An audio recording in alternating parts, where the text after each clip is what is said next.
പരിശുദ്ധമായ ദുൽഹിജ്ജ മാസത്തിൻ്റെ ആദ്യത്തെ വെള്ളിയാഴ്ച ദിനത്തിലാണ് നമ്മളെല്ലാവരും ഉള്ളത്. ഹാജിമാരെ സംബന്ധിച്ചിടത്തോളം അവർക്ക് രണ്ടാമത്തെ വെള്ളിയാണ്, നമുക്ക് ആദ്യത്തെ വെള്ളിയാഴ്ച ദിവസമാണ്. ഇന്നത്തെ ദിവസം നമ്മൾ പ്രത്യേകം മനസ്സിലാക്കേണ്ട ഒരു കാര്യമാണ് യൗമു തർവിയ. ഇന്ന് ഹാജിമാർക്ക് യൗമു തർവിയ ആണ്. എന്താണ് യൗമു തർവിയ? ആ യൗമു തർവിയയിൽ എന്താണ് ഹാജിമാർ ചെയ്യുന്നത്? ഇനിയുള്ള ദിവസങ്ങളിൽ ഈ ഹാജിമാർ ഹജ്ജിൻ്റെ പ്രവർത്തനങ്ങൾ എന്തൊക്കെയാണ് ചെയ്യുന്നത്? ഹജ്ജിൻ്റെ രൂപം എന്താണെന്ന് ചുരുങ്ങിയ രൂപത്തിൽ ഇൻഷാ അല്ലാഹ് നമുക്ക് പഠിക്കാം. അതോടൊപ്പം തന്നെ യൗമു തർവിയ എന്താണെന്നും ആ യൗമു തർവിയയിൽ ഒരാൾ ചെയ്യേണ്ട അമലുകൾ എന്തൊക്കെയാണെന്നും ഇൻഷാ അല്ലാഹ് വിശദമായി ഇന്നത്തെ ക്ലാസ്സിൽ കേൾക്കാം. ഇന്ന് ഹാജിമാർക്ക് യൗമു തർവിയ ആണ്, നമുക്ക് നാളെയാണ് യൗമു തർവിയ. അപ്പോൾ ഇൻഷാ അല്ലാഹ് നാളെ എന്തൊക്കെ കാര്യങ്ങൾ ചെയ്യണം എന്നും ഇൻഷാ അല്ലാഹ് ഇന്ന് നമുക്ക് കേൾക്കാം. അതോടൊപ്പം തന്നെ ഹജ്ജിൻ്റെ പ്രവർത്തനങ്ങൾ അത് മരണത്തെ ഓർമ്മിപ്പിക്കുന്നതാണ്, മഹ്ശറയെ ഓർമ്മിപ്പിക്കുന്നതാണ്. അതെങ്ങനെയാണ് മരണത്തെ ഓർമ്മിപ്പിക്കുന്നത്? ഇൻഷാ അല്ലാഹ് മഹത്തുക്കളായ പണ്ഡിതന്മാർ ഹജ്ജിൻ്റെ പ്രവർത്തനങ്ങൾ മരണത്തോട് തുലനം ചെയ്ത് പറഞ്ഞ കാര്യങ്ങൾ കൂടി ഇന്നത്തെ ക്ലാസ്സിൽ നമുക്ക് കേൾക്കാം. അള്ളാഹു നമുക്ക് എല്ലാവർക്കും ഹജ്ജും ഉംറയും സിയാറത്തും ചെയ്യാനുള്ള മഹാഭാഗ്യം തന്ന് അനുഗ്രഹിക്കുമാറാവട്ടെ. ആമീൻ. അസ്സലാമു അലൈക്കും വറഹ്മത്തുള്ളാഹി. ബിസ്മില്ലാഹിർ റഹ്മാനിർ റഹീം. അൽഹംദുലില്ലാഹി റബ്ബിൽ ആലമീൻ. വസ്സലാത്തു വസ്സലാമു അലാ അഷ്റഫിൽ അമീൻ വഅലാ ആലിഹി വസ്വഹ്ബിഹി അജ്മഈൻ. ബിസ്മില്ലാഹില്ലദീ ലാ യദുറു മഅ ഇസ്മിഹി ശൈഉൻ ഫിൽ അർളി വലാ ഫിസ് സമാഇ വഹുവസ് സമീഉൽ അലീം. സ്നേഹ ബഹുമാനം നിറഞ്ഞ ഉമ്മമാരെ, ഉപ്പമാരെ, പ്രിയം നിറഞ്ഞ സഹോദരി സഹോദരന്മാരെ, അല്ലാഹു സുബ്ഹാനഹു വ തആല നമുക്കും നമ്മളോട് ബന്ധപ്പെട്ട എല്ലാവർക്കും, പ്രത്യേകിച്ച് ഹാജിമാർ, അല്ലാഹു എല്ലാവർക്കും എല്ലാവിധ ഖൈറും സലാമത്തും റാഹത്തും ഇസ്സത്തും റഹ്മത്തും ഏറ്റേറ്റം നൽകി അനുഗ്രഹിക്കുമാറാവട്ടെ. ജീവിതത്തിൽ ഒരുപാട് പ്രതിസന്ധികളുള്ളവരാണ് നമ്മൾ ഓരോരുത്തരും. ഒരുപാട് പ്രശ്നങ്ങൾ, ഒരുപാട് സങ്കടങ്ങൾ, രോഗങ്ങൾ എല്ലാം അല്ലാഹു തആല ഈ ദുൽഹിജ്ജ മാസത്തിൻ്റെ ബറക്കത്ത് കൊണ്ട് നമ്മളിൽ നിന്നും മാറ്റി എല്ലാവിധ സന്തോഷവും സമാധാനവും നൽകട്ടെ. ആമീൻ യാ റബ്ബൽ ആലമീൻ. ഇന്ന് ദുൽഹിജ്ജ മാസത്തിൻ്റെ അതിപ്രധാനപ്പെട്ട ആദ്യത്തെ വെള്ളിയാഴ്ച ദിനത്തിലാണ് നമ്മളെല്ലാവരും ഉള്ളത്. ഹാജിമാരെ സംബന്ധിച്ചിടത്തോളം അവർക്ക് രണ്ടാമത്തെ വെള്ളിയാഴ്ച ദിനമാണ് ഇന്ന്. ഒമാൻ ഒഴികെയുള്ള മിക്കവാറും എല്ലാ അറബ് രാജ്യങ്ങളിലും കഴിഞ്ഞ വെള്ളിയാഴ്ചയായിരുന്നു ദുൽഹിജ്ജ 1. നമുക്ക് ശനിയാഴ്ച, അതായത് കഴിഞ്ഞ വെള്ളിയാഴ്ച മഗ്രിബോടുകൂടി നിലാവ് കണ്ട് ശനിയാഴ്ചയായിരുന്നു നമുക്ക് ദുൽഹിജ്ജ മാസം 1. അപ്പം അങ്ങനെ കൂട്ടി നോക്കുമ്പോൾ അവർക്ക് രണ്ടാമത്തെ വെള്ളിയാഴ്ച ദിനമാണിന്ന്, നമുക്ക് ഒന്നാമത്തെ വെള്ളിയാഴ്ചയാണ്. എന്താണെങ്കിലും നമ്മൾ ചെയ്യുന്ന അമലുകൾ പോലെ അള്ളാഹുവിൻ്റെ അടുക്കലാണത് സ്വീകരിക്കപ്പെടുക. അള്ളാഹു തആല നമ്മളിൽ നിന്നും ഈ ചെയ്യുന്ന അമലുകളെല്ലാം, പറയുന്ന കാര്യങ്ങൾ, കേൾക്കുന്ന കാര്യങ്ങളൊക്കെ ജീവിതത്തിൽ അമൽ ചെയ്യാനും അതുവഴി സ്വർഗത്തിൽ കടക്കാനും അള്ളാഹു നമുക്ക് എല്ലാവർക്കും തൗഫീക്ക് തരട്ടെ. ആമീൻ യാ റബ്ബൽ ആലമീൻ. അപ്പോൾ ഇന്ന് വെള്ളിയാഴ്ച ഹാജിമാർക്ക് എല്ലാവർക്കും യൗമു തർവിയ ആണ്. എന്താണ് ഉസ്താദ് യൗമു തർവിയ? ഇൻഷാ അല്ലാഹ് വിശദീകരിച്ച് തരാം. അതായത് യൗമു തർവിയ എന്ന് പറഞ്ഞാൽ ഇന്നാണ് ഹജ്ജിൻ്റെ അമലുകൾ തുടങ്ങുന്നത്. ഹജ്ജിൻ്റെ അമലുകൾ തുടങ്ങുന്നത് ഇന്നാണ്. ഇന്ന് എല്ലാ ഹാജിമാരും അവരവരുടെ റൂമുകളിൽ നിന്നും, അവർ താമസിക്കുന്ന സ്ഥലങ്ങളിൽ നിന്നും മിനയിലേക്ക് അവർ പോവുകയാണ്. ഇന്നത്തെ ളുഹറും അസ്റും മഗ്രിബും ഇശായും എല്ലാം അവർ മിനയിലാണ് നിസ്കരിക്കുക. ഇന്നത്തെ രാത്രി അവർ മിനയിലാണ് രാപ്പാർക്കുക. നാളെ ഹാജിമാരെ സംബന്ധിച്ചിടത്തോളം ദുൽഹിജ്ജ മാസം 9 നമുക്ക് നാളെ ദുൽഹിജ്ജ 8. നാളെ ശനിയാഴ്ചയാണ് ഹാജിമാർക്ക് അറഫ ദിവസം. അപ്പോൾ നാളെ എല്ലാവരും അറഫയിലേക്ക് പുറപ്പെടുകയാണ്. ഇന്ന് ഹാജിമാരെ സംബന്ധിച്ചിടത്തോളം അറഫ രാവ് കൂടിയാണ്. നമുക്ക് ഞായറാഴ്ചയാണ് അറഫ, നമുക്ക് ശനിയാഴ്ച അറഫ രാവാണ്. അപ്പോൾ പറഞ്ഞു വന്നത് വേറെ ഒന്നുമല്ല, ഇന്ന് യൗമു തർവിയയാണ്. ഈ യൗമു തർവിയ എന്ന് പറഞ്ഞാൽ ഇന്ന് ഹാജിമാരെല്ലാവരും മിനയിൽ രാപ്പാർക്കാൻ വേണ്ടി ഹജ്ജിൻ്റെ പ്രവർത്തനങ്ങളുടെ തുടക്കമായി അവർ താമസിക്കുന്ന സ്ഥലങ്ങളിൽ നിന്നും അവർ ബസ് മുഖേന, മറ്റ് കാൽനടയായി പോകുന്നവരുമുണ്ട്, ബസ് മുഖേനയാണ് കൂടുതൽ. അതുപോലെ മെട്രോ ട്രെയിൻ ഇപ്പോൾ സംവിധാനമുണ്ട്. അതൊക്കെ ഉപയോഗപ്പെടുത്തി അവരെല്ലാവരും മിനയിലേക്ക് ചെല്ലും. ഈ തമ്പുകളുടെ നഗരമാണ് മിന എന്ന് പറഞ്ഞാൽ. എത്രയോ തമ്പുകൾ, ലക്ഷക്കണക്കിന് തമ്പുകളാണ്. ഇപ്പോൾ നമ്മൾ ചില വീഡിയോകൾ കണ്ടിട്ടുണ്ട്, ഈ മിനയുടെ മുകളിൽ നിന്നും എടുക്കുന്ന വീഡിയോ. ഒരുപാട് ഈ എന്താ പറയുക, കുമിളകൾ പോലെ ഇങ്ങനെ തമ്പുകൾ ഒരുപാടുണ്ട്. ആ തമ്പുകളുടെ നഗരമാണ് മിന. ആ മിനയിലേക്ക് ഇന്ന് ഹാജിമാർ പോകുമ്പോൾ ഭൂരിഭാഗം ഹാജിമാരും സംസം വെള്ളമൊക്കെ ക്യാനിലാക്കിയിട്ട് കുപ്പിയിലാക്കി കരുതിക്കൊണ്ടാണ് പോവാറ്. മുമ്പൊക്കെ അങ്ങനെയായിരുന്നു. ഇപ്പോൾ അവിടെയും സംസം വെള്ളം സുലഭമായിട്ട് കിട്ടും, തമ്പിലൊക്കെ കിട്ടും. അപ്പോൾ പറഞ്ഞു വന്നത് ഹാജിമാർ സംസം വെള്ളം കരുതിയിട്ട് മിനയിലേക്ക് പോകുന്നു. അപ്പോൾ കരുതിക്കൊണ്ടു പോകുന്ന ഒരു ദിവസം, ആ ഒരു അർത്ഥത്തിലാണ് യൗമുത് തർവിയ എന്ന് പേര് വരാനുള്ള കാരണം. ഹാജിമാർ സംസം വെള്ളം ഉൾക്കൊള്ളുന്ന പാത്രങ്ങളുമായിട്ടാണ് മിനയിലേക്ക് പോകുന്നത്. ഇത് പഴയ ഹാജിമാരെ സംബന്ധിച്ചാണ് ഈ പേര് വന്നത്. ഇപ്പോൾ ഇന്നത്തെ ഹാജിമാരെന്ന് പറഞ്ഞാൽ അവർ വെള്ളം കൊണ്ടുപോകേണ്ട കാര്യമില്ല, കാരണം തമ്പിലും കിട്ടും വെള്ളം, സംസം വെള്ളം കിട്ടും. അപ്പം അന്ന് മിനയിൽ സംസം വെള്ളം അല്ലെങ്കിൽ മറ്റു വെള്ളമൊന്നും കുടിക്കാൻ കിട്ടാത്ത കാരണത്താൽ ഇവിടെ ഹജ്ജിൻ്റെ പ്രവർത്തനങ്ങളുടെ തുടക്കമാകുന്ന ദുൽഹിജ്ജ 8-ാമത്തെ ദിവസം ഹാജിമാരെല്ലാവരും മിനയിലേക്ക് പോകുന്ന സമയത്ത് അവർ ഹറമിൽ നിന്നും സംസം വെള്ളം ശേഖരിച്ചു കൊണ്ട് പോകുമായിരുന്നു. അപ്പം അങ്ങനെ കൂടെ കരുതിക്കൊണ്ട് പോകുന്നത് കൊണ്ടാണ് കരുതിക്കൊണ്ടുപോവുക എന്നർത്ഥം വരുന്ന യൗമുത് തർവിയ എന്ന് പേര് വരാനുള്ള കാരണം. നബി സല്ലല്ലാഹു അലൈഹി വസല്ലമ തങ്ങൾ പറയുന്നൊരു ഹദീസ്, മൻ അഹിയ ലയാലിയൽ ഖംസ്, 5 രാത്രികളെ ഒരു മനുഷ്യൻ ഹയാത്താക്കിയാൽ, ഉപയോഗപ്പെടുത്തിയാൽ, വജബത് ലഹുൽ ജന്ന, അവനിക്ക് സ്വർഗ്ഗം നിർബന്ധമാണ്, അവനിക്ക് സ്വർഗ്ഗം നിർബന്ധമാ. 1-ാമത്തെ രാത്രി അത് ലൈലത്തുത് തർവിയയാണ്, അതായത് ഇന്നത്തെ രാത്രി. ഹാജിമാരെ സംബന്ധിച്ചിടത്തോളം ഇന്നത്തെ രാത്രി അവർക്ക് ലൈലത്തുത് തർവിയ, തർവിയയുടെ രാത്രിയാണ്. ഇന്ന് അവർ ദുആ ചെയ്താൽ മസ്റ്റാണ്, അവർ ദുആ സ്വീകരിക്കപ്പെടും, അവർക്ക് അല്ലാഹു തആല സ്വർഗ്ഗം കൊടുക്കുമെന്നാണ്. അപ്പോൾ വെള്ളിയാഴ്ചയായ ഇന്നാണ് ഹാജിമാർക്ക് യൗമുത് തർവിയ, ദുൽഹിജ്ജ 8. നമുക്ക് നാളെ ശനിയാഴ്ചയാണ് യൗമുത് തർവിയ. അതെങ്ങനെയാ ഉസ്താദേ? ഹാജിമാർക്ക് വെള്ളിയാഴ്ചയും അതുപോലെ നമുക്ക് ശനിയാഴ്ചയും ഈ യൗമുത് തർവിയ വരുന്നത്. ഹാജിമാർക്ക് ശനിയാഴ്ച നാളെ അറഫ ദിവസമാണ്, നമുക്ക് അറഫ ദിവസം ഞായറാഴ്ചയാണ്. അതെങ്ങനെ ശരിയാകും? ഇത് ഞാൻ എല്ലാ വീഡിയോക്കും മുമ്പിലും പറയുന്നതാണ്. പല ആളുകളുടെയും സംശയം ഇതുവരെ മാറിയിട്ടില്ല. അതായത് നമുക്ക് നിലാവ് കാണുന്നതിനനുസരിച്ച് അങ്ങോട്ടും ഇങ്ങോട്ടൊക്കെ വ്യത്യാസം വരും. ഇത് നമ്മൾ പറഞ്ഞിട്ടുള്ളതല്ലേ. ലോകത്തെല്ലാ സ്ഥലത്തെയും നിസ്കരിക്കുന്നത് ഏതെങ്കിലും മക്കയിലെ ബാങ്ക് കേട്ടിട്ടല്ല. നമ്മളൊരു നാട്ടിൽ, നമ്മൾ ഏത് നാട്ടിലാണോ താമസിക്കുന്നത് ആ നാടിൻ്റെ കാലാവസ്ഥയും അവിടുത്തെ ചുറ്റുപാടും അനുസരിച്ചാണ് നമ്മുടെ ഇബാദത്തുകൾ നമ്മൾ ക്രമപ്പെടുത്തേണ്ടത്. അല്ലാതെ ഇപ്പോൾ അമേരിക്കയിൽ ബാങ്ക് വിളിച്ചു അതുകൊണ്ട് ഇവിടെ നിസ്കരിക്കുന്നു, അല്ലെങ്കിൽ ഇവിടെ ബാങ്ക് വിളിച്ചു അവിടെ നിസ്കരിക്കും, അങ്ങനെയല്ല. നമ്മുടെ നാട്ടിൽ ഏതാണോ, ഇപ്പോൾ നമ്മുടെ നാട്ടിൽ നിലാവ് കണ്ടത്, പിറ കണ്ടത് വെള്ളിയാഴ്ച മഗ്രിബോട് കൂടിയാണ്. കഴിഞ്ഞ വെള്ളിയാഴ്ച മഗ്രിബോട് കൂടിയാണ് ദുൽഹിജ്ജൻ്റെ പിറ കണ്ടത്. ഹാജിമാരെ സംബന്ധിച്ചിടത്തോളം അവിടെ വ്യാഴാഴ്ച കണ്ടു, അതുകൊണ്ട് അവർക്ക് വെള്ളിയാഴ്ച ദുൽഹിജ്ജ 1 ആയിരുന്നു, നമുക്ക് ശനിയാഴ്ചയായിരുന്നു ദുൽഹിജ്ജ 1.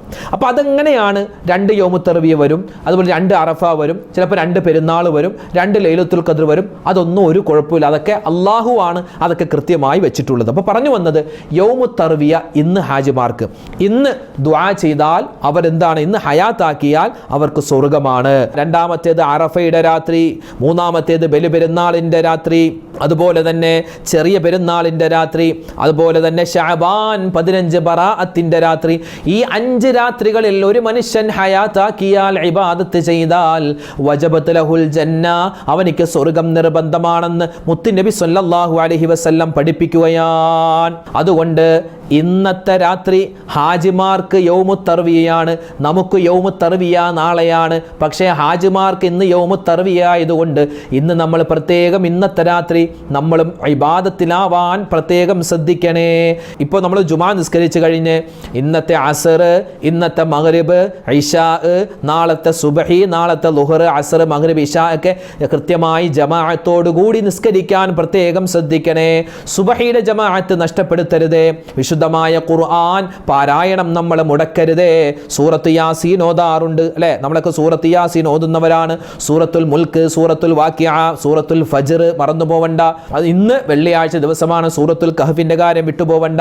അത് പരമാവധി ഖുർആൻ ഓതുക, അതുപോലെ തന്നെ ദുആ അധികരിപ്പിക്കുക, ഇസ്തിഗ്ഫാർ അധികരിപ്പിക്കുക, അതുപോലെ ദിക്റുകൾ ഒരുപാട് കണ്ട് ചൊല്ലുക. ഏറ്റവും അഫ്ളലായി ഈ സമയത്ത് ചൊല്ലാൻ പറ്റിയ ദിക്ർ 2 എണ്ണമാണ്. ഒന്ന്, ലാ ഇലാഹ ഇല്ലല്ലാഹു വഹ്ദഹു ലാ ശരീക ലഹു ലഹുൽ മുൽക്കു വലഹുൽ ഹംദു വഹുവ അലാ കുല്ലി ഷൈഇൻ ഖദീർ.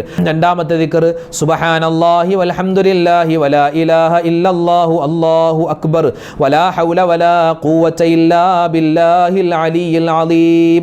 ആ ഒരു ദിക്റും മറന്നു പോവണ്ട. പിന്നെയോ ഇന്ന് നോമ്പുള്ളവരുണ്ട്. ഹാജിമാരെ സംബന്ധിച്ചിടത്തോളം നാളെ അവർക്ക് അറഫാ ദിവസമാണ്. അതുകൊണ്ട് അവരുടെ അറഫാ ദിവസത്തിൽ നമുക്കും എന്ത് ചെയ്യാം? നോമ്പ് പിടിക്കാം, കുഴപ്പമില്ല. നമ്മുടെ യഥാർത്ഥ അറഫാ ദിവസം എന്ന് പറഞ്ഞാൽ ഞായറാഴ്ചയാണ്. അന്ന് അറഫാ നോമ്പുണ്ട്, അത് മറന്നു പോവണ്ട. അപ്പോൾ ഇന്ന് നോമ്പുള്ളവരുണ്ടാവാം, നാളെ നോമ്പ് പിടിക്കാൻ കരുതിയവരുണ്ട്, മറ്റന്നാൾ നോമ്പ് പിടിക്കാൻ കരുതിയവരുണ്ട്. പിന്നെ തിങ്കളാഴ്ച പെരുന്നാളാണ്, പെരുന്നാൾ ദിവസവും നോമ്പ് പിടിക്കണ്ട കേട്ടോ. പെരുന്നാളിൻ്റെ ദിവസം നോമ്പ് പിടിക്കൽ ഹറാമാണ്. ബാക്കി ഇനിയുള്ള ദിവസങ്ങളിലൊക്കെ പറ്റുന്നത് പോലെ നോമ്പ് പിടിക്കുക. അതുപോലെ തന്നെ ഖുർആൻ ഓതുക, സ്വതക്ക കൊടുക്കുക, കുടുംബ ബന്ധം ചേർക്കുക. പിണങ്ങിയിട്ടുണ്ടെങ്കിൽ ആ പിണക്കൊക്കെ ഒന്ന് മാറ്റിയേക്കേ. കാരണം എന്ത് നമ്മൾ അമൽ ചെയ്താലും അതൊക്കെ സ്വീകരിക്കണമെങ്കിൽ പിണക്കങ്ങളെല്ലാം നമ്മൾ മാറ്റേണ്ടതുണ്ട്. അല്ലാഹു തആല തൗഫീഖ് തരട്ടെ. പിന്നെ ഉദ്ഹിയ്യത്ത് അല്ലേ, അതിപ്രധാനമാകുന്ന ഉദ്ഹിയ്യത്ത് കർമ്മം ഇതാ നമ്മളിലേക്ക് അടുത്തിരിക്കുകയാണ്. അപ്പോൾ ഉദ്ഹിയ്യത്ത്, ആ മൃഗത്തെ കാണുമ്പോൾ അതിനെ ഒന്ന് ബഹുമാനിക്കുക, ആദരിക്കുക എന്ന് പറഞ്ഞാൽ മറ്റ് നമ്മുടെ വീട്ടിൽ വളർത്തുന്ന മൃഗങ്ങളെ പോലെയല്ല. അത് നമുക്ക് നാളെ എന്ത് ചെയ്യാനുള്ളതാ? നമ്മളെ ആഖിറത്തിലേക്ക് സന്തോഷത്തോടുകൂടി കൊണ്ടുപോകാൻ നമ്മളെ കാത്തു നിൽക്കുന്ന വാഹനമാണ് ആ മൃഗങ്ങൾ. അപ്പോൾ ആ മൃഗത്തെ കാണുമ്പോൾ അതിന് ഭക്ഷണം കൊടുക്കലും വെള്ളം കൊടുക്കലും, അതുപോലെ തന്നെ അതിനെ കാണുമ്പോൾ തക്ബീർ പറയൽ പ്രത്യേകം സുന്നത്താണ്. അല്ലാഹു അക്ബർ, അല്ലാഹു അക്ബർ, അല്ലാഹു അക്ബർ, ലാ ഇലാഹ ഇല്ലല്ലാഹു, അല്ലാഹു അക്ബർ, അല്ലാഹു അക്ബർ വലില്ലാഹിൽ ഹംദ്. അപ്പോൾ യൗമു തർവിയ എന്താണെന്ന് നമ്മൾ പറഞ്ഞു. ഹാജിമാരെ സംബന്ധിച്ചിടത്തോളം യൗമു തർവിയയിൽ അവർ ചെയ്യുന്നത് നേരെ മിനയിലേക്ക് പോവലാണ്. മിനയിൽ പോയി അവിടെ നിസ്കാരമൊക്കെ നിർവഹിച്ച് ഇന്ന് രാത്രി അവർ അവരെ രാപ്പാർക്കും. എല്ലാവരും ഉറങ്ങുന്നില്ല, എല്ലാവരും ദിക്റിലും സ്വലാത്തിലും ദുആയിലും തസ്ബീഹിലൊക്കെ ആയിരിക്കും. അപ്പോൾ നമ്മളും ഇൻഷാ അല്ലാഹ് അവരോട് ഐക്യദാർഢ്യം പ്രഖ്യാപിച്ച് നമ്മൾ എന്ത് ചെയ്യുക? ദിക്റിലും സ്വലാത്തിലൊക്കെ പറ്റുന്നത് പോലെ കഴിയുക. പിന്നെ ഇന്ന് വെള്ളിയാഴ്ച ദിവസമാണ്, പ്രത്യേകമായി നമ്മൾ അവർക്ക് വേണ്ടിയൊക്കെ ദുആ രക്കാൻ മറന്നു പോവണ്ട. ഇനി പല ഉമ്മമാരും ചോദിച്ചു, ഉസ്താദെ ഞങ്ങൾ ഹജ്ജൊന്നും ചെയ്തിട്ടില്ല, ഈ ഹജ്ജിൻ്റെ പ്രവൃത്തികളൊക്കെ എന്താണ്? ഹജ്ജിൻ്റെ ഓരോ പ്രവൃത്തികൾ ഇന്നിപ്പോൾ എല്ലാവരും മിനയിലേക്ക് പോകും. ഇന്ന് ദുൽഹിജ്ജ 8, ദുൽഹിജ്ജ 9, ദുൽഹിജ്ജ 10, ദുൽഹിജ്ജ 11, ദുൽഹിജ്ജ 12, ദുൽഹിജ്ജ 13. 6 ദിവസം നീണ്ടു നിൽക്കുന്ന ചില പ്രവർത്തനങ്ങളാണ് എന്ത് മൊത്തത്തിൽ ഹജ്ജ് എന്ന് പറഞ്ഞാൽ. ഇന്നിപ്പോൾ ഹാജിമാർ എന്ത് ചെയ്യും? എല്ലാവരും മിനയിലേക്ക് പോകും. എന്നിട്ട് മിനയിൽ അവർ ളുഹർ, അസർ, മഗ്രിബ്, ഇശായൊക്കെ നിസ്കരിക്കും. എന്നിട്ട് രാത്രി മിനയിൽ താമസിക്കുന്നു. പിന്നെ നാളെ ഹാജിമാരെ സംബന്ധിച്ചിടത്തോളം അവർക്ക് ദുൽഹിജ്ജ 9 ശനിയാഴ്ച. അപ്പോൾ അവർക്ക് എന്താണ്? അറഫ ദിവസമാണ്. അവരെന്ത് ചെയ്യും? മിനായിൽ നിന്നും സുബ്ഹിയൊക്കെ നിസ്കരിച്ചിട്ട് നേരെ അവർ അറഫയിലേക്ക് പുറപ്പെടുകയാണ്. മിനയും അറഫയും തമ്മിൽ ഏകദേശം കുറച്ച് ദൂരം വ്യത്യാസമുണ്ട്, ഏതാനും കിലോമീറ്റർ വ്യത്യാസമുണ്ട്. അപ്പോൾ നടന്നു പോകുന്ന ആളുകളുണ്ട്, ബസ് സംവിധാനമുണ്ട്, അവിടെയും മെട്രോ സംവിധാനമുണ്ട്. അപ്പോൾ നേരെ അവരെന്ത് ചെയ്യും? അറഫയിലേക്ക് പുറപ്പെടും. ളുഹറൊക്കെ അവർ അറഫയിൽ നിസ്കരിക്കും. പിന്നെ അവർ അറഫയിൽ തന്നെ കഴിച്ചു കൂട്ടും. അറഫ മൈതാനം, അറഫയെ പറ്റി പറയുമ്പോൾ എത്രയോ പറയാം. നാളെ ഇൻഷാ അല്ലാഹ് നമുക്ക് അറഫയെ പറ്റി, അറഫ മൈതാനത്തിൻ്റെ വിശേഷങ്ങളൊക്കെ നാളത്തെ ക്ലാസ്സിൽ നമുക്ക് വിശദമായിട്ട് പറയാം. അറഫ അല്ലെ, വല്ലാത്തൊരു ലോകമാണത്. അറഫ മൈതാനം ഏകദേശം 20 കിലോമീറ്റർ നീളത്തിലും വീതിയിലൊക്കെ കിടക്കുന്ന വലിയൊരു മൈതാനമാണ് അറഫ മൈതാനം. അപ്പോൾ അറഫയിൽ അവർ നിൽക്കും. പിന്നെ അസറൊക്കെ അറഫയിൽ അവർ നിസ്കരിക്കും. പിന്നെ മഗ്രിബിന് ശേഷം അവരെന്ത് ചെയ്യും? നേരെ മുസ്ദലിഫ എന്ന് പറയുന്ന സ്ഥലത്തിലേക്ക് പോകും. മുസ്ദലിഫയിലേക്ക് അവർ പുറപ്പെടും. പിന്നെ ഇശായും മഗ്രിബും ഒക്കെ അവർ മുസ്ദലിഫയിൽ നിസ്കരിക്കും. രാത്രി അവർ മുസ്ദലിഫയിൽ രാപ്പാർക്കും. മുസ്ദലിഫ എന്ന് പറയുന്ന സ്ഥലത്ത് അവരെന്ത് ചെയ്യും? അവിടെ കഴിയും. പിന്നെ 3-ാമത്തെ ദിവസം, അതായത് ഹാജിമാരെ സംബന്ധിച്ചിടത്തോളം ഞായറാഴ്ച അവർക്ക് പെരുന്നാളാണ്. പെരുന്നാൾ എന്ന് പറയുമ്പോൾ മുസ്ദലിഫയിൽ അവർ സുബഹി നമസ്കാരത്തിന് ശേഷം അവർ വീണ്ടും എങ്ങോട്ട് പുറപ്പെടും? മിനയിലേക്ക് വരും. അതുപോലെ തന്നെ ജംറത്തുൽ അഖബ, ഈ മിനാ തമ്പുണ്ടല്ലോ, മിനാ തമ്പിൻ്റെ അടുത്താണ് 3 ജംറ എന്ന് പറഞ്ഞാൽ വലിയൊരു തൂണ് പോലത്തതാണ്. 3 ഉണ്ട്. അപ്പോൾ ആ 3 ജംറകളിൽ അവർ കല്ലെറിയും.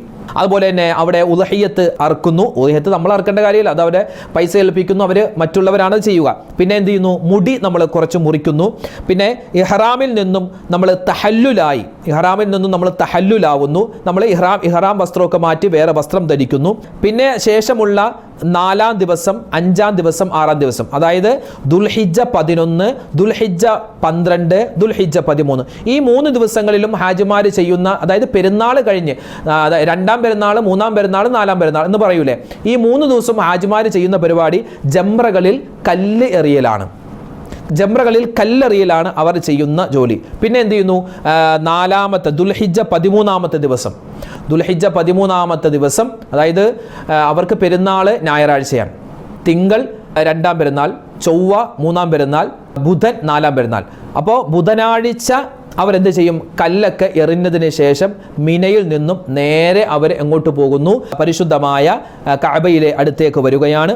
ആ കഅബയുടെ അടുക്കൽ വന്നിട്ട് അവർ നേരെ വിദാഇന്റെ തവാഫ്, ഈ ഹജ്ജിൽ നിന്നും വിടവാങ്ങുന്ന തവാഫ്, ആ തവാഫിന്റെ സമയത്താണ് കരച്ചിൽ മാത്രമായിരിക്കും ആ ഹറമിൽ കേൾക്കുക എന്നാണ്. കാരണം ഹജ്ജ് കഴിഞ്ഞു, ഹജ്ജിന്റെ പ്രവർത്തനം കഴിഞ്ഞു, ഇനി വീട്ടിലേക്ക് പോകല, എല്ലാ പാപങ്ങളും പൊറുപ്പിച്ചിട്ട് ഹാജിമാർ പോവുക. അത് കരച്ചിലിൻ്റെ ഒരു തവാഫാണ്, വിദാഇന്റെ തവാഫ്, വിടവാങ്ങലിൻ്റെ ഒരു തവാഫാണ്. അതൊക്കെ അവിടെ ചെന്നിട്ട് നമ്മൾ അനുഭവിക്കുമ്പോൾ അത് വല്ലാത്തൊരു ഫീലിംഗ് ആണ്. എത്രയോ ആളുകൾ എല്ലാവരും തോളോട് തോള് ചേർന്ന് അവരെല്ലാവരും ഒരേ നോട്ടം, എല്ലാവരും ഒരേ സ്ഥലത്തേക്ക് നോക്കുന്നു. എങ്ങോട്ട്? കഅബയിലേക്ക് നോക്കുന്നു. എല്ലാവരുടെ വായിൽ നിന്നും വരുന്ന ഒന്നു മാത്രം, എന്ത്? ലബ്ബൈക് അല്ലാഹുമ്മ ലബ്ബൈക്, ലബ്ബൈക് ലാ ശരീക ലക ലബ്ബൈക്, ഇന്നൽ ഹംദ വന്നിഅമത ലക വൽ മുൽക്ക് ലാ ശരീക ലക. എല്ലാവരും ഒന്നിച്ചിങ്ങനെ പറയുകയാണ്. വല്ലാത്തൊരു അനുഭൂതിയാണ്. അല്ലാഹു തആല നമുക്ക് എല്ലാവർക്കും അവിടെ ചെല്ലാനും പരിപൂർണമായ ഹജ്ജും ഉംറയും ഒക്കെ ചെയ്യാൻ അല്ലാഹു തആല നമുക്ക് എല്ലാവർക്കും തൗഫീഖ് തന്ന് അനുഗ്രഹിക്കുമാറാവട്ടെ. ഇതാണ് ഹജ്ജിന്റെ പ്രവർത്തനങ്ങൾ. ഞാൻ ചുരുക്കി ഒന്ന് പറഞ്ഞു മാത്രം. ഇത് ഹജ്ജ് ക്ലാസ് അല്ലാത്തത് കൊണ്ട് ഞാൻ ചുരുക്കി ഒന്ന് പറഞ്ഞു മാത്രം. ഇൻഷാ അല്ലാഹ് വിശദമായിട്ട് നമുക്ക് മറ്റൊരു അവസരത്തിൽ ഓരോന്നും വ്യത്യസ്തമായിട്ട് പറയാം. പിന്നെ ഹജ്ജ് എന്ന് പറഞ്ഞാൽ അത് ഒരുപാട് വാക്കുകൾ പറയലല്ല, വാക്കുകൾ കുറവാണ്. നിർബന്ധമായും പറയേണ്ടത് വളരെ കുറവാണ്, ഇല്ലയെന്ന് തന്നെ പറയാം. പിന്നെ നീയത്തിൻ്റെ സമയത്താണ് നമ്മളത് നാവ് കൊണ്ട് പറയൽ സുന്നത്താണ്, മനസ്സിൽ കരുതൽ നിർബന്ധമാണ്. അല്ലാതെ ബാക്കി നമ്മൾ ദിക്റും ബാക്കി തസ്ബീഹുകളൊക്കെ പറയൽ പ്രത്യേകം സുന്നത്താണ്. എല്ലാം പ്രവൃത്തികളാണ്. അതായത് ഹജ്ജിൻ്റെ പ്രവൃത്തികളെല്ലാം മരണവും മരണാനന്തര ജീവിതവുമായി ബന്ധപ്പെട്ടിട്ട് നമ്മളെ ഓർമ്മിപ്പിക്കുന്ന കാര്യങ്ങളാണ്. ഇപ്പോൾ ഇഹ്റാം ചെയ്യുക എന്ന് പറഞ്ഞാൽ എന്താ? പല ആളുകളും ചോദിക്കുന്നുണ്ട്, ഉസ്താദ് എന്താണ് ഇഹ്റാം?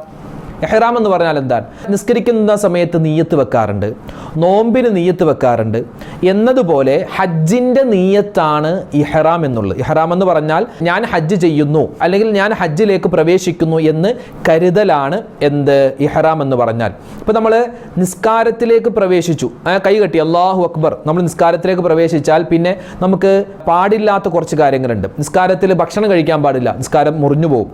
അതുപോലെ തന്നെ അന്യ സ്ത്രീ പുരുഷന്മാരുടെ തൊലി തമ്മിൽ മുട്ടിയാൽ നിസ്കാരം ബാത്തിലാകും. പിന്നെ വുദൂ പോയാൽ, മൂത്രമൊഴിച്ചാൽ അല്ലെങ്കിൽ അങ്ങനെ എന്തെങ്കിലും മലമൂത്ര വിസർജനം ചെയ്താൽ നമ്മുടെ നിസ്കാരം ബാത്തിലാകും. വുദൂ മുറിയും, നിസ്കാരം ബാത്തിലാകും. എന്നതുപോലെ ഇഹ്റാമിലേക്ക് പ്രവേശിച്ചാൽ, അതായത് ഹജ്ജിന് വേണ്ടി നമ്മൾ കരുതിയാൽ നമ്മൾ ശ്രദ്ധിക്കേണ്ട ഒരുപാട് കാര്യങ്ങളുണ്ട്. ആ കാര്യങ്ങൾ കൂടി ശ്രദ്ധിച്ചിട്ട് ചെയ്യുന്ന കാര്യത്തിനാണ് എന്ത്? ഇഹ്റാം എന്ന് പറയുക. പുരുഷന്മാരെ സംബന്ധിച്ചിടത്തോളം ഇഹ്റാമിലേക്ക് പ്രവേശിക്കുന്നത് അവർ ഒരു മുണ്ട് ഉടുക്കുക, പിന്നെ ഒരു മുണ്ട് അല്ലെങ്കിൽ ഒരു പുതപ്പ് പുതക്കുക. ഇതാണ് ഇഹ്റാമിൻ്റെ വസ്ത്രം. ഇഹ്റാമിലേക്ക് പ്രവേശിച്ചാൽ പുരുഷന്മാർക്ക് പാടില്ലാത്ത ചില കാര്യങ്ങളുണ്ട്. ഒന്ന്, തുന്നലുള്ള വസ്ത്രം ധരിക്കാൻ പാടില്ല, സുഗന്ധം ഉപയോഗിക്കാൻ പാടില്ല, തല മറക്കാൻ പാടില്ല. അങ്ങനെ എന്തെങ്കിലും ചെയ്താൽ എന്താണ്? അത് ഇഹ്റാമിൽ കാണിക്കുന്ന അബദ്ധമാണ്, പിഴവാണ്. അതായത് തുന്നലെന്ന് പറഞ്ഞാൽ ഈ മിഷീനിൽ നമ്മൾ ഈ വക്കടിക്കില്ലേ, വക്കടിച്ചത് അതൊന്നും പാടില്ലെന്നാണ്. തുന്നലുള്ളതൊന്നും പാടില്ല. പിന്നെയോ സ്ത്രീകളെ സംബന്ധിച്ചിടത്തോളം അവർ ഇഹ്റാമിലേക്ക് പ്രവേശിച്ചാൽ അവർ സാധാ വസ്ത്രം, പർദ്ദയാണെങ്കിൽ പർദ്ദ, അത് ശരീരം മുഴുവനും മറയുന്ന തരത്തിലുള്ള വസ്ത്രം ധരിക്കുക. പിന്നെ അവർ തല നല്ലതുപോലെ, മുടി ഒന്നും പുറത്ത് കാണാൻ പറ്റാത്ത തരത്തിലാവണം എന്താവേണ്ടത്? തല മറക്കേണ്ടത്. പിന്നെ മുഖം വെളിവാക്കിയിടണം, തല മറക്കണം, മുഖം വെളിവാക്കിയിടണം. പിന്നെ മൈലാഞ്ചി ഇടലൊക്കെ സുന്നത്താണ്. പിന്നെ വസ്ത്രം ശരീരം മൊത്തം മറയുന്നതാവണം. ഇതൊക്കെ എന്താണ്? സ്ത്രീകൾ ശ്രദ്ധിക്കേണ്ട കാര്യങ്ങളാണ്. അപ്പോൾ പുരുഷന്മാരെ സംബന്ധിച്ചിടത്തോളം അവർ ഇഹ്റാമിലേക്ക് പ്രവേശിക്കുമ്പോൾ ഇഹ്റാമിൻ്റെ വസ്ത്രം, ഒരു വെള്ള വസ്ത്രം, നമുക്കറിയാമല്ലോ ഹജ്ജിന് പോകുന്ന ഹാജിമാരൊക്കെ ഇടുന്ന വസ്ത്രം ഉണ്ടല്ലോ, അത് ഇടലാണ്. ഈ ഇഹ്റാമിൻ്റെ വസ്ത്രം നമ്മെ ഓർമ്മിപ്പിക്കുന്നത് എന്തെന്നറിയോ? നമ്മൾ മരിച്ചു കഴിഞ്ഞ് നമ്മളിങ്ങനെ ജനാസയായി മയ്യിത്തായി കിടക്കുമ്പോൾ നമ്മളെ പൊതിയുന്ന വെള്ളത്തുണി, 3 കഷ്ണം തുണിയിലാണല്ലോ നമ്മളെ പൊതിയുന്നത്. ആ ഒരു സന്ദർഭത്തെയാണ് ഈ ഇഹ്റാമിൻ്റെ വസ്ത്രം ധരിക്കുമ്പോൾ ഓരോ ഹാജിമാരും ഓർക്കേണ്ടത്. ഇതൊക്കെ നമുക്ക് പണ്ഡിതന്മാർ പറഞ്ഞു തരുകയാണ്. എത്ര വലിയ പണക്കാരനാണെങ്കിലും പാവപ്പെട്ടവനാണെങ്കിലും അവനൊക്കെ ധരിക്കുന്നത് ഒരേ വസ്ത്രം തന്നെയാണ്, അല്ലേ? ഒരേ വസ്ത്രം തന്നെയാണ് ഇഹ്റാമിൽ ധരിക്കുന്നത്. എന്നതുപോലെ മരിച്ചു കഴിഞ്ഞാലും ആ എത്ര വലിയ പണക്കാരനാണെങ്കിലും 3 വെള്ളത്തുണി, അതിനേക്കാൾ അപ്പുറം പാൻറ്റും ഷർട്ടൊന്നും ഇടിയിപ്പിച്ചല്ല നമ്മൾ എന്ത് ചെയ്യുന്നത്? ഹജ്ജിനും വരുന്നത്. ഹജ്ജിന് പാൻറ്റും ഷർട്ടും ഇട്ടല്ലല്ലോ നമ്മൾ ഹജ്ജ് ചെയ്യുന്നത്, നമ്മളെന്താ ഇഹ്റാമിൻ്റെ വസ്ത്രത്തിലാണ്. എന്നതുപോലെ നമ്മൾ മരിച്ചു കഴിഞ്ഞാലും പാൻറ്റും ഷർട്ടും ഇട്ടല്ല നമ്മളെ മയ്യത്തായി വെക്കുന്നത്, നമ്മളെ ഖബറിലേക്ക് വെക്കുന്നത്, മറിച്ച് ആ വെള്ളത്തുണി പൊതിച്ചിട്ടാണ്. അതാണ് പറഞ്ഞത് ഒരു തുന്നൽ പോലും പാടില്ല എന്നുള്ളത്. പിന്നെയോ ഇഹ്റാം ചെയ്താൽ, ഇഹ്റാമിലാണെങ്കിൽ നമുക്ക് സുഗന്ധം ഉപയോഗിക്കാൻ പാടില്ല. ഈ സുഗന്ധം ഉപയോഗിക്കുക എന്ന് പറഞ്ഞാൽ എന്താ? സുഗന്ധം പലപ്പോഴും എന്താണ്, നമ്മുടെ പണത്തെയും നമ്മുടെ സ്ഥാനമാനങ്ങളെയും കാണിക്കും അല്ലെ. നല്ല വില കൂടിയ സുഗന്ധമൊക്കെ ഉപയോഗിച്ചു വന്നാൽ അയാൾ പണക്കാരനാണെന്നുള്ളൊരു തോന്നലുണ്ടാവില്ലേ? അതുപോലും പാടില്ലെന്നാണ്. അതായത് എല്ലാവരും നിസ്സാരന്മാരാണ് എന്ന നിലയിലാണ് ആ ഒരു എന്താണ് ഇഹ്റാമിൻ്റെ വസ്ത്രത്തിൽ അവൻ ആയിരിക്കേണ്ടത്.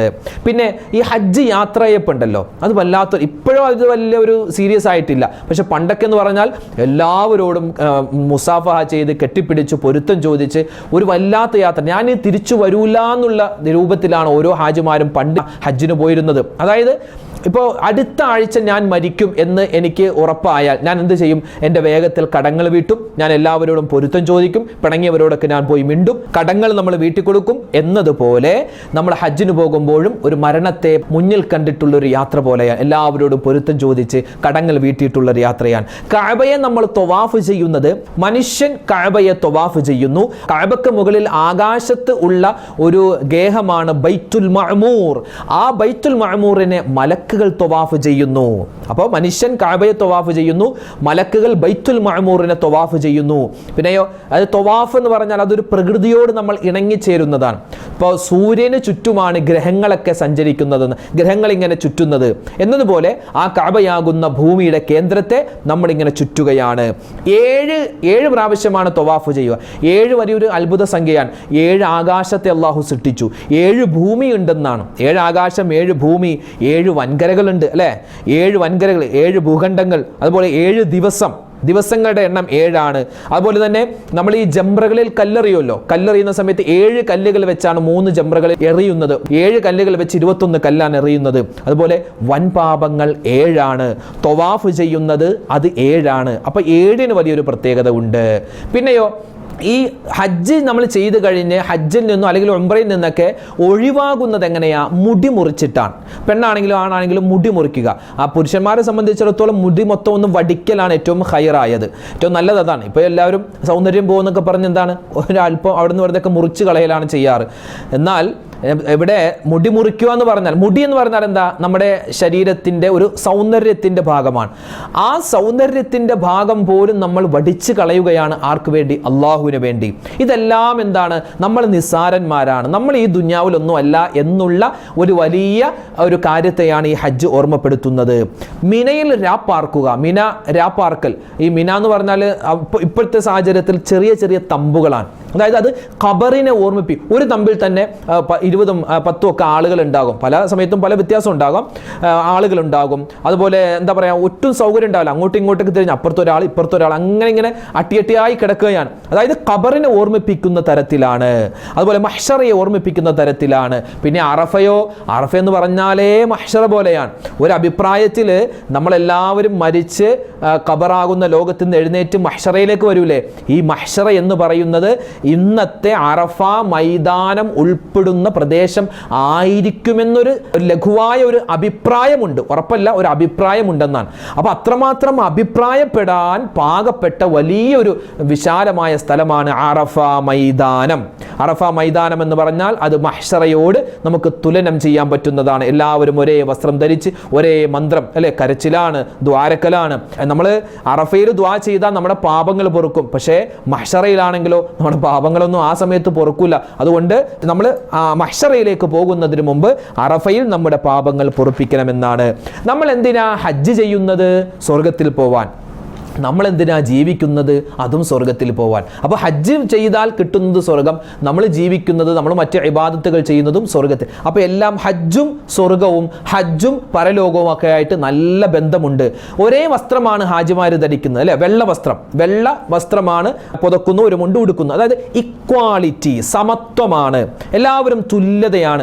ഇപ്പോൾ ഈ അറഫയിലും അതുപോലെ തന്നെ മുസ്ദലിഫയിലും അതുപോലെ മിന തമ്പിലൊക്കെ നോക്കിയാൽ സ്വന്തമായി ഭക്ഷണം കഴിക്കുന്നതിനേക്കാൾ കൂടുതൽ ആളുകൾ മറ്റുള്ളവർക്ക് ഭക്ഷണം കൊടുക്കലാണ്. വെള്ളം എടുത്തു കൊടുക്കുന്നു, ഹാജിമാരെ സഹായിക്കുന്നു. ഹാജി എന്ത് വേണം, സഹായം എന്ത് വേണം, അങ്ങനെ സഹായിച്ചു കൊണ്ടിരിക്കുക. അതായത് എല്ലാവരും സമത്വം, എല്ലാവരും ഒരേപോലെയാണ് എന്നാണ് ഈ ഇഹ്റാമിന്റെ വസ്ത്രം ധരിക്കുമ്പോൾ മനസ്സിലാകുന്നത്. പിന്നെ മിനായിൽ രാപ്പാർക്കുക. ഈ മിനയിൽ രാപ്പാർക്കാൻ നല്ല ക്ഷമ വേണം. കാരണം ഈ ബാത്റൂം എന്നൊക്കെ പറഞ്ഞാൽ ആളുകൾ ക്യൂ ആയി, എല്ലാ സമയത്തും ക്യൂ ആയിരിക്കും. കാരണം ലക്ഷക്കണക്കിന് ആളുകളല്ലേ, എല്ലാ സമയത്തും ക്യൂ ആയിരിക്കും. അപ്പോൾ അതിലൊക്കെ ഒന്ന് ക്ഷമിച്ച് നിൽക്കേണ്ട ആവശ്യകതയുണ്ട്. കുടുസായ മുറികളായിരിക്കും, അവിടെയും ക്ഷമ നമുക്ക് വേണം. പിന്നെയോ ബലിയറുക്കുക. അതെന്താണ്? മഹാനായ ഇബ്രാഹിം നബി അലൈഹി സ്വലാത്തു വസ്സലാം തൻ്റെ മകനാകുന്ന ഇസ്മായിൽ നബിയെ ബലിയറുത്തല്ലോ, ആ ഒരു കാര്യത്തെ അനുസ്മരിപ്പിക്കുന്നതാണ്. സഫാ മർവക്കിടയിൽ നമ്മൾ സഈ ചെയ്യുന്നു. അതെന്താ? മഹദിയായ ഹാജറ ഉമ്മ, ഹാജറ ബീവി ഇസ്മായിൽ എന്ന പൊന്നുമകന് വേണ്ടി വെള്ളം അന്വേഷിച്ച് അങ്ങോട്ടും ഇങ്ങോട്ടും ഓടിയ ആ ഒരു ഓട്ടത്തെയാണ് സഫാ മർവക്കിടയിലുള്ള സഈ എന്ന് പറഞ്ഞാൽ ആ നടത്തം, ആ ഒരു നടത്തത്തെ നമ്മൾ ഓർമ്മിപ്പിക്കുന്നത്. ജംറകളിൽ നമ്മളിങ്ങനെ കല്ലെറിയുന്നുണ്ട്, 7 കല്ലുകൾ വീതം. ജംറ എന്ന് പറഞ്ഞാൽ ഒരു 3 തൂൺ ഇങ്ങനെ വെച്ചിട്ടുണ്ടാകും. മിനാ തമ്പ് ഉണ്ട്, ആ തമ്പിൻ്റെ അടുത്താണ് ഈ ജംറ എന്ന് പറഞ്ഞാൽ 3 വലിയൊരു തൂണ്, 3 തൂണുകൾ. ഓരോ തൂണിലും നമ്മൾ എന്ത് ചെയ്യണം? ഓരോ ജംറകളിലും 7 കല്ലുകൾ വെച്ച് എറിയാറുണ്ട് 3 ദിവസം. അപ്പോൾ അതെന്താണ്? അത് അഭിപ്രായപ്പെടുന്നു ഇബ്രാഹിം നബി അലൈഹി സ്വലാത്തു വസ്സലാം മകനാകുന്ന ഇസ്മായിൽ നബിയെ അറുക്കാൻ വേണ്ടി പോയ സമയത്ത് ഈ പിശാജ് ഇബ്ലീസ് അതിൽ നിന്നും പിന്തിരിപ്പിക്കാൻ വേണ്ടി ഇബ്രാഹിം നബി ഒരുപാട് വസ്വാസാക്കിയപ്പോൾ ഇബ്രാഹിം നബി കല്ലെടുത്തെറിഞ്ഞു എന്നൊരു അഭിപ്രായം. അതുപോലെ തന്നെ ഈ ഇബ്രാഹിം നബി അലൈഹി സ്വലാം മകനാകുന്ന ഇസ്മായിൽ നബിയുമായിട്ട് അറുക്കാൻ വേണ്ടി പോയി, ആ മകനെ അറുക്കാൻ വേണ്ടി പോയ സമയത്ത് ഇബ്ലീസ് എന്ത് ചെയ്തു? ഹാജറ ബീവിയുടെ അടുക്കൽ വന്നിട്ട് ഇങ്ങനെ പറഞ്ഞു, വസ്വാസ് ഉണ്ടാക്കി, അത് നിന്റെ ഭർത്താവ് കൊണ്ടുപോകുന്നത് മകനെ അറുക്കാനാണ്, നീ പോയി തടയി എന്നൊക്കെ പറഞ്ഞപ്പോൾ ആ ഇബ്ലീസിനെ എറിഞ്ഞതാണ് എന്നും അഭിപ്രായമുണ്ട്. എന്തുമാവട്ടെ, ഇതൊക്കെ എന്താണ്? പരലോകവുമായിട്ട് ആഖിറവുമായിട്ട് ബന്ധിപ്പിക്കുന്ന കർമ്മങ്ങളാണ് എല്ലാ ഹജ്ജിൻ്റെ കർമ്മങ്ങളും. അപ്പോൾ ഇൻഷാ അല്ലാഹ് നമുക്കൊക്കെ ഹജ്ജിന് പോകണം. അല്ലാഹു സുബ്ഹാനഹു വ തആല വലിയ തൗഫീക്ക് നൽകി അനുഗ്രഹിക്കുമാറാവട്ടെ. ഹാജിമാരെല്ലാവരും ഇന്ന് വെള്ളിയാഴ്ച, നമുക്ക് ആദ്യത്തെ വെള്ളിയാഴ്ചയാണ് ദുൽഹിജ്ജ മാസത്തിൻ്റെ. ഹാജിമാരെ സംബന്ധിച്ചിടത്തോളം അവർക്ക് ഗൾഫ് കൺട്രി, അതായത് ഒമാൻ ഒഴികെ ബാക്കിയുള്ള എല്ലാ രാജ്യങ്ങളിലും ഇന്ന് 2ാമത്തെ ദുൽഹിജ്ജ മാസത്തിൻ്റെ വെള്ളിയാഴ്ച ദിവസമാണ്. ഇൻഷാ അല്ലാഹ് ഇനിയുള്ള ദിവസങ്ങളൊക്കെ വളരെ പ്രാധാന്യമുള്ളതാണ്. അല്ലാഹു സുബ്ഹാനഹു വ തആല നല്ല രൂപത്തിൽ ഇബാദത്തുകൾ ചെയ്ത് അല്ലാഹുവിലേക്ക് നല്ല അടിമകളായി മടങ്ങുന്നവരുടെ കൂട്ടത്തിൽ നമ്മളെ ഉൾപ്പെടുത്തി അനുഗ്രഹിക്കുമാറാവട്ടെ. എല്ലാവിധ ഖൈറും ബറക്കത്തും അല്ലാഹു നമ്മുടെ ജീവിതത്തിൽ നൽകുമാറാവട്ടെ. ഒരുപാട് പേര് ദുആ ചെയ്യാൻ പറഞ്ഞിട്ടുണ്ട്. അല്ലാഹു എല്ലാവരുടെയും എല്ലാ ഹലാലായ മുറാദുകളും ഹാസിലാക്കട്ടെ, വിഷമങ്ങൾ മാറ്റിക്കൊടുക്കട്ടെ. ആമീൻ യാ റബ്ബൽ ആലമീൻ. അസ്സലാമു അലൈക്കും വറഹ്മത്തുള്ളാഹി വബറകാതുഹു.